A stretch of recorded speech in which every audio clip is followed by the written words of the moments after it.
Okay, for this part of the lecture, we will be talking about modernism. In our last lecture, I mentioned that Manet is both a realist and a modernist. So the realist, if you remember, they said the only thing that's real is depicting their current surroundings, what's actually going on there in their lives. Combine that idea with this philosophy. When we talk about modernism, it's not just a time period, it's also a way of thinking. So it is a philosophy. The modernists believed that in order to benefit society, traditions had to be broken and previously held beliefs had to be challenged. And you could think about this if you think about times when our society changed. For example, when women got the right to vote. The suffragettes, they broke rules, they broke with the norm in order to make society better. Manet's work does the same. And some people really loved this. They were the people that are ready for these modern ideas. Other people were very shocked by his work. So this is one of the first pieces. This one is created in 1863. It's called Luncheon on the Grass, Déjeuner sur l'herbe in French. Déjeuner is lunch, on l'herbe, the grass. And in this piece, Manet painted it and he sent it to the salon. He asked them to put it out in their show. And the salon judges looked at this and they said, no way, we are not displaying this. And for many people, you can kind of start to understand right away why it was so strange and why it was refused by the salon. So what we are looking at here is a completely naked lady, and she is hanging out in a park with two fully clothed dudes. So this is a little strange. This is not your normal picnic, I don't think. We also have another lady back here. She's in water, and so she's like swimming or taking a bath. What Manet did here that was modern, that was very daring, very different, has to do with this lady. We have looked at nude women in art before, but there's something different about this lady. Not only is she completely nude outside, she is next to these two gentlemen, and these two gentlemen are dressed in very contemporary fashion. This is like the cutting edge fashion. The most stylish person you can think of is sitting there wearing the latest fashion next to this completely naked lady. So what this does is it tells the audience that she is not a Venus. She's not a goddess. She is an everyday real woman. And this was very shocking for people because the standard in society at the time was that it was okay to paint nude women as long as they were a goddess or a figure from mythology. The allegory that we saw in Delacroix's Liberty Leading the People. She wasn't a real woman. But the fact that this lady is sitting next to these two gentlemen shows that this is a scene you could have seen in any park, in any place at the time that this painting was made. Another reason why we know she's not a mythological figure is because she seems to have come to the park fully dressed and then taken her clothes off. These are her clothes lying here in the foreground of the painting. So again, this is not kind of the behavior that we have seen when we've seen nude images of goddesses before. They don't take their clothes off because they don't ever wear clothes. The next thing about this that is very daring, very shocking, is the way this woman looks. When you look at her expression, how would you read that expression? She looks like she doesn't care, right? She's looking like, so what? I'm sitting here naked with these two guys.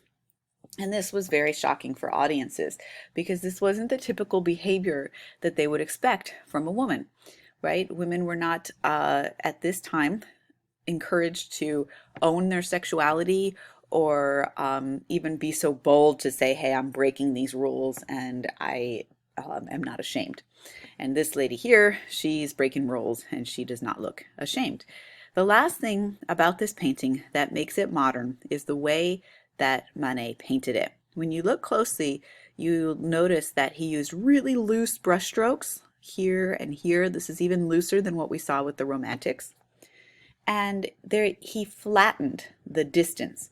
So if you remember, in the Renaissance, we talked about Brunelleschi's development of linear perspective and how this was considered the standard to try to make a painting look like how our eye sees it. Well, Manet says, we have been painting this way since the Renaissance, and now it's about 500 years later, 300 years later. So he says, I'm not going to paint that way anymore. I don't want to do that. He is taking what would have been that traditional understanding of linear perspective, that things get smaller as they go to the back, and he is breaking that rule. This lady back here is really not that much smaller to this woman here. And if you look at the space between this gentleman's hand and her hand, there's very little depth there. So he is changing those ideas that people had about what was considered a good painting. This was really shocking. People looked at this and in the academy and they said, this guy doesn't know how to paint. But Manet, he was very intelligent and he had been trained in a formal art school. And so what he was doing was not arbitrary, it was not random. If you look at this image, does anyone remember this one? We looked at this when we talked about the Venetian painters. It's a painting called the Pastoral Concert, which is attributed to Titian. And think about the subject matter we see here. We have two fully clothed dudes next to two naked ladies. Does anyone remember why it was okay for us to look at these ladies naked? They were supposed to represent inspiration. They were mythological figures. So Manet is taking a very similar subject matter here. He has two ladies. This one's fully naked. This lady is only wearing a slip next to these fully clothed men. And here, Manet is drawing on another Renaissance tradition. This is an engraving that was created by a guy named Raimondi. It is an engraving that was made after a painting that was painted by Raphael. The painting by Raphael no longer exists, so all we have to tell us about this painting is this engraving. And here we can see very similar poses. There's this gentleman, his legs are in almost the same position as this gentleman here. This guy, his legs are in almost the same position as this gentleman here.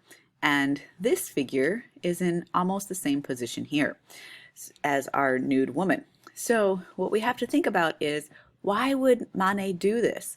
What he was doing was showing the academy, showing his teachers, look, I took in what you taught me, and I'm doing the same thing, I'm just doing it in a modern way. It was really thumbing his nose at them and saying, you are old-fashioned, we need to get with the times, we need to modernize, that's what I'm doing here. He does it again in this piece called Olympia. Now, Olympia also was painted in the same year as Luncheon on the Grass, and this one was also submitted to the Salon. Any guesses if this one was accepted or not? Actually, it was accepted, believe it or not. However, when it was displayed on the wall in the salon, people were so offended by it that they actually would hit it with their walking sticks. They threw food at it. In fact, the curators of the exhibition had to remove the painting and place it higher so that they could protect the painting. So we have to look at this and try to figure out what got people so upset by this painting. Right away, you will probably notice, hey, we're looking at a nude lady again. So this is breaking that same rule, that it's okay to look at a nude woman as long as she is a god or a goddess. Any ideas what about this scene tells us that she is in fact not a goddess? Some of the things we can look at are the way she's dressed and the fact that she is lying inside on this bed. We very rarely have seen images of mythological figures inside having a servant bring them flowers. And there's some subtle clues that Manet did here to really reinforce that we are not looking at a goddess. One of them is this little necklace that the figure is wearing. This necklace in contemporary French society would have been a symbol that this woman is actually a prostitute. At this time in 19th century Paris, prostitution was legal, But women could not solicit. So if a woman was out on the streets, she couldn't go up to a guy and say, "Hey, baby, do you want to come back to the brothel with me?" But she could wear this necklace, which meant that the man would know her business and he could choose to proposition her. Um, the other thing that Manet does is he names this painting Olympia. So when audiences at the salon looked at it, they say, "Oh, I'm looking at a nude lady. I'm not really sure she is a goddess here." And then they see the necklace and they're like, "Oh, she might be a prostitute." Then he tells us this name, Olympia. Olympia was the common stage name for a prostitute in 19th century Paris. Just like nowadays, if you went to a gentleman's establishment and watched a topless dancer, her name might be Bubbles or something like that. Olympia was a dead giveaway that you are looking at a prostitute. So Manet, he has pushed the limits even farther with this one. He's not just showing a real woman in an everyday setting, he is showing us a prostitute. He does this to challenge society. He says, "Hey, we're not living in ancient Greece. Why am I painting gods and goddesses? These are modern times." And he's showing the world, prostitution was rampant in 19th century Paris. Lots of people were partaking in this institution, but nobody was talking about it. And he says, "This is hypocrisy. We need to move past this in order to better society."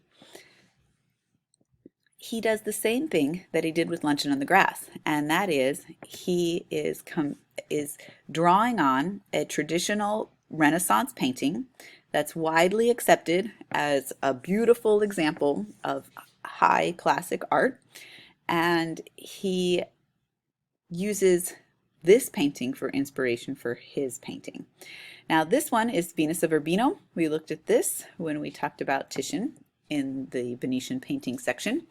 And when you look at her, you can start to see some differences.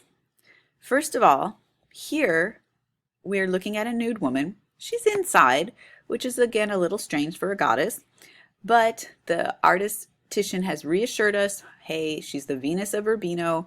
We're looking at a goddess, it's okay. Look at the way they're looking out. Venus is looking out at us, but she still has her chin slightly down, her shoulders kind of back. So she does seem more like she's demure, she's shying away from people's interest. Where Olympia is staring right at us. She has this kind of stern expression on her face.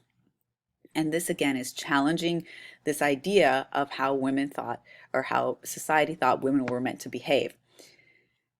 Now, when you look at Venus of Urbino, she was actually painted, I don't know if I told you this when we studied it earlier, she was actually painted as a gift for the Duke of Urbino, and this painting was given to the Duke of Urbino's wife on their wedding night, and she was an example of how a good wife should behave. So she is easily dominated, right? She's slumped back. She's tantalizing and sexy. We talked a little bit about how he's drawing attention here to her pelvic region. We talked about the little dog, a symbol of fidelity. She's loyal. She's passive, easily dominated. These are all those roles that were accepted for women. Now let's take a look at Olympia. You'll notice that a little subtle body change here has Olympia sitting more upright. Her chin is not looking down. She's looking straight at us. She's almost confronting us. Look at the placement of the hand.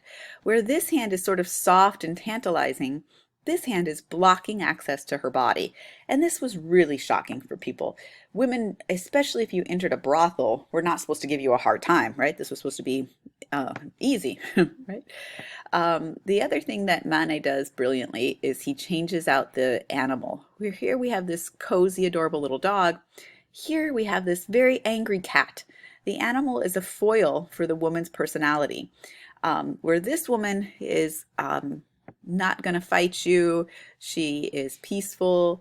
This cat might give you a little bit more of a hard time. So this is changing, it's challenging that role of women in society. Lastly, we can look at the technique again. Here we have linear perspective. Things are getting smaller as they go to the back. But if you look over here, we can't even imagine how this servant woman is able to stand because the wall almost blends in with the fabric of the bed so that it's really flattening the painting. The other thing that you can look at is the way the figure is painted.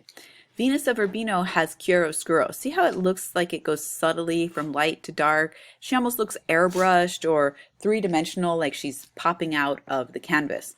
Where Olympia is very flat, almost linear. There's just lines that define her. And then on her feet and hands, there's a little bit of shading, but the audience, when they looked at this, they actually thought it looked like she was dirty, like she had dirt on her hands. And they were even more offended. Not only was Manet showing us a prostitute, he was showing us a dirty prostitute. And so this was very upsetting to people. But think about the idea that for 300 years, people kept using these same traditions. And nowadays, if you think about how people acted 300 years ago, we don't do very much that's the same as what they did. We don't have the same standards of beauty. So he was doing this on purpose to better society, to get people to change. These are some comics that ran in the newspapers that show just how upset people were with this painting. Here, the exaggeration of the angry cat. See how her feet are painted black and her hands are painted black in this comic? This is a way of showing that they thought that she had dirt on her body. This comic is, the flowers are huge, and so it's a way of showing that this painting is overtly sexual.